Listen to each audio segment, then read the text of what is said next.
Hey guys, my name is JessiMew, and welcome back to the Ancient Legends Challenge. In the last episode, Anareme secured her alliance with Melody's Flames when she welcomed 2 new daughters into the tribe, both of them carrying Melody's heat body in their inactive traits. Unfortunately, there is the possibility that their babies could end up sick, because both of her daughters do share an immunity gene with Jester, but she doesn't know that right now, so she's feeling very, very pleased with herself. She is content to just bask in the hot springs and gaze down at her sons as they both compete for her attention.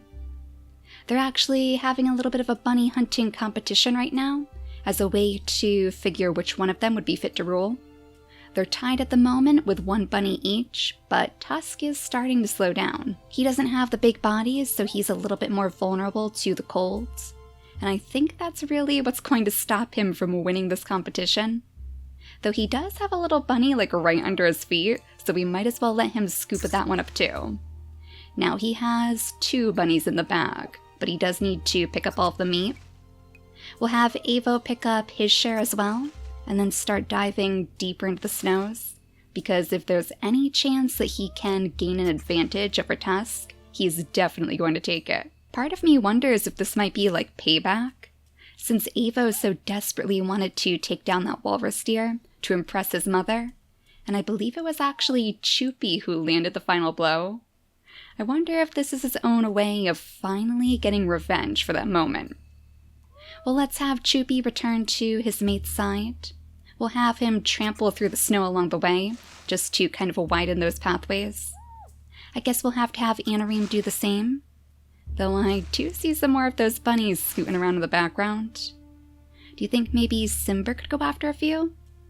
I know he is typically more of a lazy creature, but I'm sure that Pineapple could use a little snack as they continue to make their trinkets out of the branches.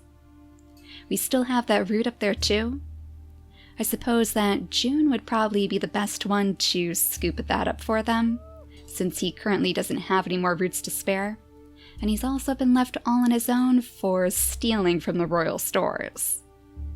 It doesn't look like there are any bunny guides out here either. I was hoping maybe one might show up to help him along, but it seems as if he'll have to bask in his lonely hot springs for now, as he waits for some sort of sign. I guess that means that Pineapple could probably come up here instead, because he does have the digging pod too. Oh my goodness, you poor thing. Go ahead and dig up that tasty root for us, and then Simber is going to dig you out, because we're not going to leave you inside all of that snow. Now we just have the daughters and Jester. I suppose we might as well pick up this nest while we're at it, and then if we could find any food for you guys to indulge in. Maybe Jester could even get a front row seat, and he could pick up those roots for us. I'm sure that Fern in particular would be very, very impressed to see her future mate gathering food for the tribe. He's actually going to be a little bit better at it than she is anyways, since he does have the digging paw. So why don't you get a bit closer, and maybe you can learn a thing or two from Jester. Belle really has no interest in the roots. In fact, she is far more of a warrior princess type. I think she would rather go after these bunnies. She's probably wondering why she hasn't been invited to this competition between the brothers, because she would like to get in on the action too. Let's have her come up here, pick up the snow too, you poor, poor thing. Oh, it looks like she unearthed some clovers over here. I wonder if maybe that would be a good way to attract the bunnies. Yeah, see, she's a smart one, isn't she? I don't think the brothers have figured that out yet, that if they go to the clovers, that's where the bunnies are going to be. I wonder if that's why there are so many bunnies back here, because we have quite a few clovers too. We also have a brand new baby in this nest, one that totally shocked me with her very, very interesting mask. Maybe we can see if we can set up another baby between Ramir and Kunuk here. You see, they have the numbers over here. They have quite the large pack, who could certainly rival Anareme's guard, but they don't exactly have the structure, and I think that's what Kunuk is starting to realize. So maybe he'll be able to guide them in the right direction. Maybe they could follow the hot springs, since these creatures are also a bit more vulnerable to the colds. They need the hot springs to make sure that they're all nice and healthy, and they need to keep their numbers strong too so they can huddle together in the cold. So we'll have Ramir step down from her stump for the moment. Oh my gosh, not again. The surprise rocks every single time. Well, hopefully you're going to be able to breed with her. There we go, as the bunnies hop around the nest even.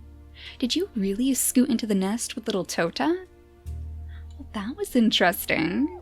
I wonder if it's trying to get the baby to follow it? Well, we're going to have to be careful then. We don't want Tota to get too far away. The bluebird is still in our skies, but way over here. But since we have so many creatures on this island, I wouldn't be surprised if it did swoop right over before we finished all of our turns. So we have Ramir having a baby.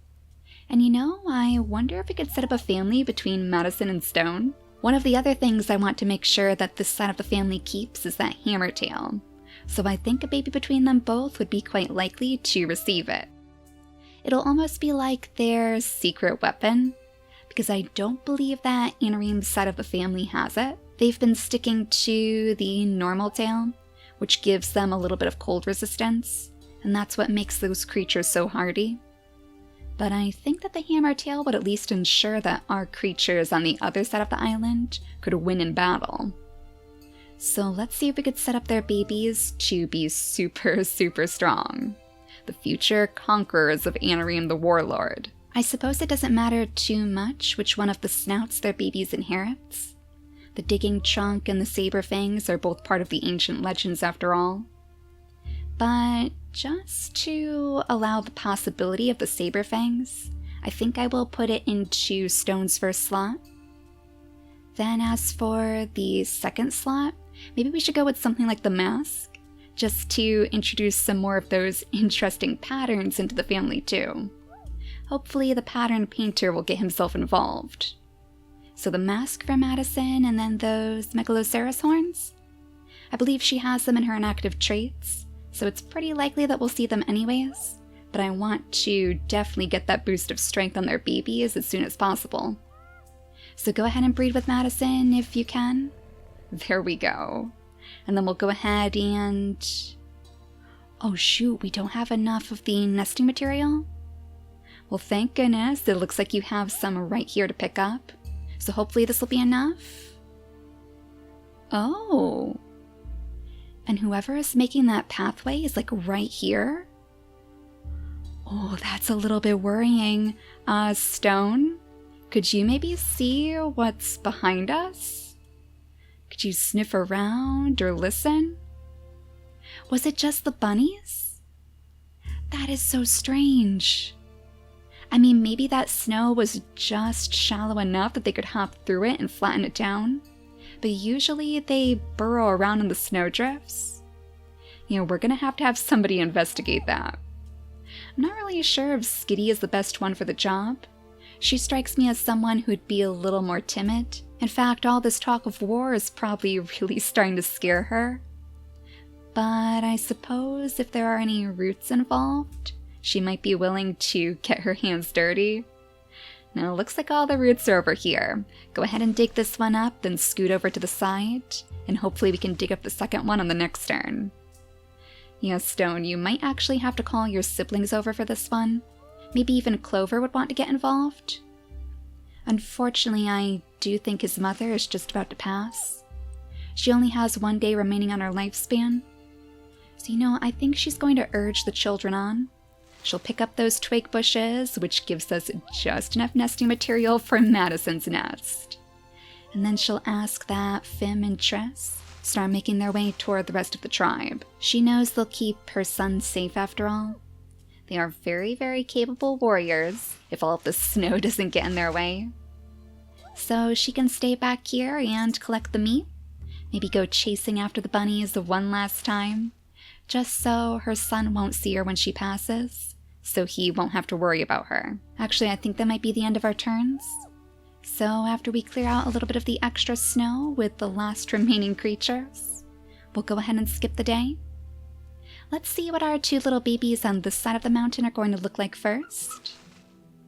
Oh, another baby with a mask? And this time, she looks quite a bit more like her father because of that cracker jaw. Oh my goodness, do you guys have the same mask? I think like the density might be a little bit different. Yeah, she has a big pattern as opposed to Tota's small pattern. So the trident on her chest is a little bit more visible. Very, very interesting. It almost looks like little chocolate drippings drizzling down her fur. So as for her name, the next name on my list is Hydra. So welcome to our tribe, little one. And now let's see what the other baby looks like. Oh my gosh, you look like a carbon copy of your mother. She has the digging paw instead of her mother's 2 running legs, I believe, or the velvet paws even. So she's not quite as sneaky as her mother, but she does have a bit of a one-up on her because she can dig up those roots, just like her father can. I love how she looks so similar to Madison. Maybe she'll even take up the role of a brave explorer just like her mother and help lead the tribe over to the next island. So as for you, the next name on my list is Amanda. So welcome to our tribe too. I'm actually kind of surprised that she doesn't have the hammer tail after all. She inherited the medium tail from her mother instead. So she is going to be just as hardy, but unfortunately she is lacking in that secret weapon. So maybe we'll want to have them have another baby soon. Though that nesting material is a bit of a concern, we can at least have Madison scoop up some of the extra branches, then scoot on over to her mate's side and hopefully breed with him. That way she'll have a baby ready for the next turn at least, so we know that fertility won't get in the way. It's so sad to see that Messi has passed. I think Fim is actually the only one who knows. He's going to have to leave that bunny behind though because he is getting very, very cold. So let's have his sister guide him up toward the rest of the tribe, where hopefully they're going to be able to warm him up. In fact, if we bring Skitty back, after she digs up her tasty root, hopefully she'll be able to warm him too. She's a little bit too far away with all of this pesky snow. So come on over here to the baby's side, so we can at least try to keep you warm in this giant circle of nests. Yeah, I think after Madison's next baby is born, that's when Kunukir is going to start leading them toward the hot springs. Toward all of this flattened down snow, where hopefully there are just bunnies hopping around all those clovers. Yeah, why don't we head out and see if we can figure out what was flattening the pathways down here. We'll have to convince Clover to leave the bunny behind for now so we can sniff a little bit deeper. But yeah, so far it looks like we're only seeing bunnies up here. Oh, look at this! Your bunnies are back? Oh my gosh! We have another walrus deer! Oh, Simber, you have to alert Anareme. She is going to be so impressed. Finally little Simber has come through for us. He's found some bunny snacks to enjoy on his last day. We have the walrus deer just like strolling into Anareme's territory. Do you not know what you're in for? I wonder if he's the one who was making the pathways then? It kind of looks like he did wrap around and come down this way. He's been alive for 6 days too, so there is a possibility that he was the one flattening those paths. Well, unfortunately that doesn't mean very much for you guys. That food is far too far away for you to track down now. So all of it is going to go straight into Pineapple and Simber's claws. We'll have to bring Pineapple back down here to warm up again, especially now that his very best friend is just about to pass away. He won't have anybody to help keep him warm anymore, though I'm sure just crafting those little trinkets will at least warm his heart. But yeah, before we get too far away from ourselves, it is important to note that June has made contact with the bunny guides again. In fact, it almost looks like they're leading him straight over to the other hot springs. Oh my goodness, I thought he was going to get blocked in by all of these rocks. Yeah, maybe this little bunny wants him to scoot on into this one. You know, it almost looks like there's a pathway of hot springs leading straight over to the other side of the family. I wonder if the bunnies want him to join Madison's group instead. Maybe those bunnies know that nothing good is awaiting for him if he stays here with Anareme's guard. Looks like the walrus deer is coming closer after all, though. So this might be a good time for Fern to shine too. Or for that matter, even Belle. Oh, she wanted to go after those measly little bunnies with her brothers, but I think she would much rather take down a walrus deer. There is no better way to impress her mother. We'll bring Fern up this way so she can help clear out a path. And then I think Jester should be able to do the same. We might as well bring him over here too so he's nice and toasty warm. Anareme doesn't really want to give up her royal hot springs, but if there is a walrus deer involved, I think she might change her mind. Now if we just have Choopy break down the snow over here, on his very last day too, so his final contribution. How fitting that he is helping the babies get to the walrus deer, considering that he was one of the ones who took down the original walrus deer on this island. Yeah, now you should be able to go chasing after him pretty easily, as long as he decides to turn back and come this way. It almost looks like he has doubted his own judgment, and he's going high into the mountains again. We'll see if we can track him down, though, as the brothers continue to chase the bunnies in circles. Tusk still needs to pick up his second snack. He's still ahead by 1 point. And it actually looks like the bunnies may have disappeared. Well, that's not good for you, Avo.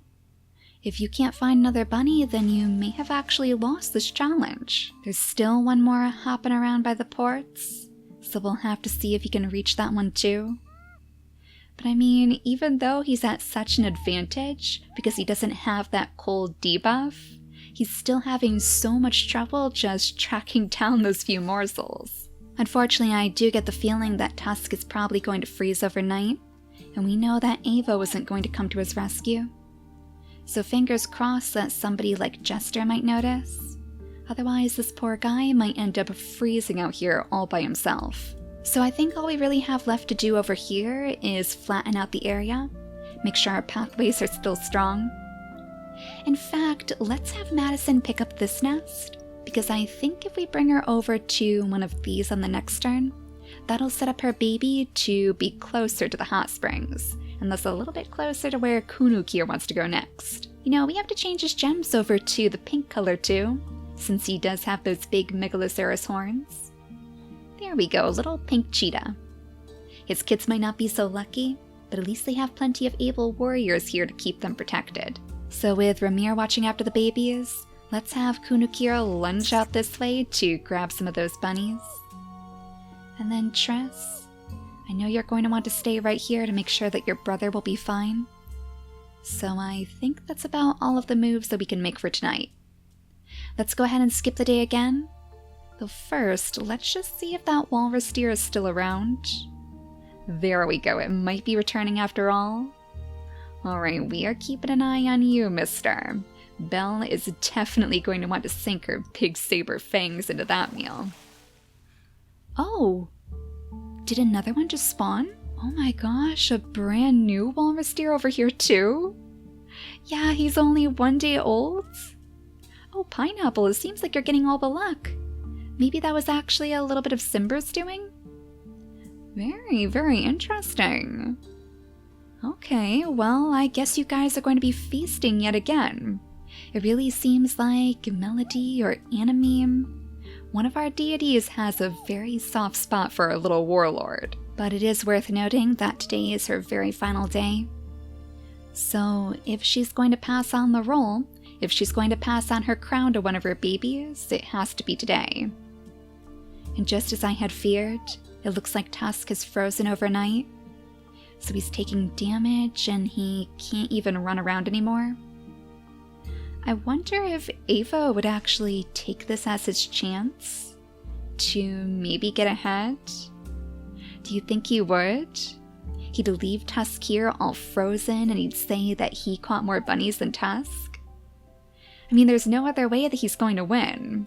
Tusk is just too skilled at hunting. Even if Jester came over here and clawed away at this barrier of snow.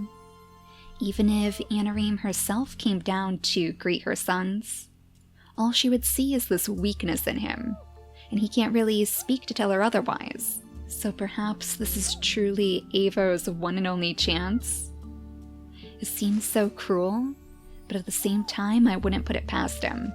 His ambition was always far too great. But while Anareme might shun weakness, I feel like Jester is probably feeling quite bad for this poor creature. I'm sure that he's going to try his best to warm him up and get him back to tip-top shape again. I mean, he came from a family that was much more forgiving and tight-knit than Anareme's, so he has to be feeling a few concerns right now. Concerns for the future of his own family, too. Now, Belle, you have the pick of 2 walrus deers right now. We don't want her getting too far away, because I do still want her to start her family on the next turn. That way we can get started on that heat body as soon as possible. But we might as well get clearing out some more of this snow, so it'll be easier for you guys to get hunting. And poor June. He has the perfect opportunity here to land a good blow on the walrus deer, but if he wants to save himself, he's going to have to listen to those bunny guides instead. So unfortunately the walrus deer is getting away in this case, but he is going to keep some pretty good track of it, I feel. Maybe the bunnies and the walrus deer are even working together. If the walrus deer is going to keep flattening these pathways, it might even be easier for him to get to his hot springs, and thus all the way back to our Hammertail family. I'm actually a little bit surprised that nobody froze over here. It looks like all the little babies are okay, even though the snow is really starting to pile up again. Oh my gosh, it's even separated poor Clover. Well, Stone, you better dig him out for us, and then we'll have to have you guys huddle all close together, because you are all getting super, super cold. Poor Fim has been cold for quite a few turns, too. No, not again! Oh, I swear those rocks are always in the way. Well, I think if we scoot Triss over here for now, then we should be able to warm up everybody in this circle. But we want Madison to make her way over to the other nests, so she can have her very final baby. We'll have Tota step down from the tree stump, in fact, since she is old enough to do so. And as long as we clear out a little bit of a pathway for her, she might even be able to come up here to help her father, Kunuk, here.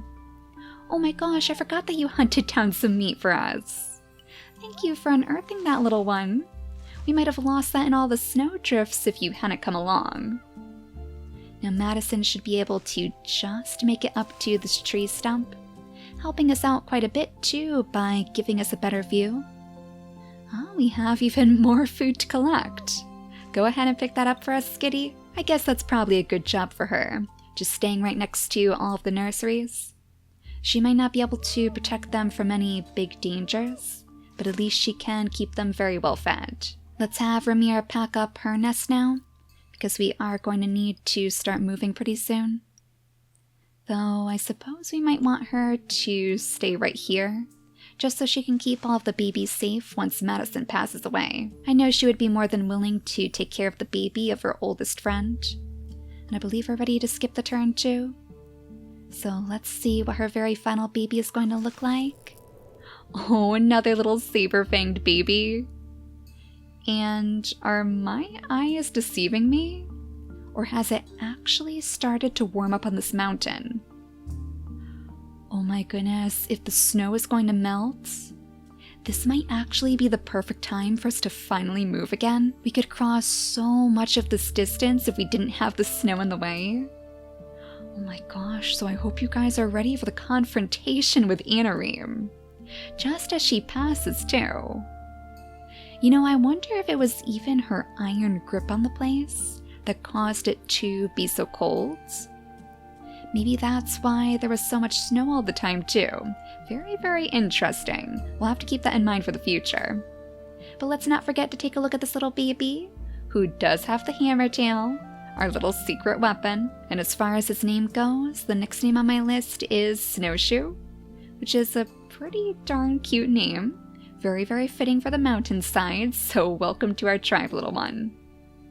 Now I do believe that all of our little tiny flames over here should be grown, or at least Belle is. So that means that in the next episode, she should be ready to start her family with Jester, and we'll see once and for all if their babies are fated to be sick and cursed, or if they're going to be the strong flames that Anareme always wanted. We should probably check and see what new gene has been unlocked too before we end the episode. I think it was actually the big body. Okay, excellent. Unfortunately, we still don't have the heat body in here because this came later in the series. But at least with the big body in our mutation menu, it should be much easier for us to make sure that our creatures are hardy enough to survive the cold weather. Then we won't have another situation like Tusk over here, who's still just too cold to move. So hopefully in the next episode, Jester's kindness will shine through, and he'll find a way to save him once and for all. But for now, thank you all so much for watching, and I'll see you all next time. Bye guys!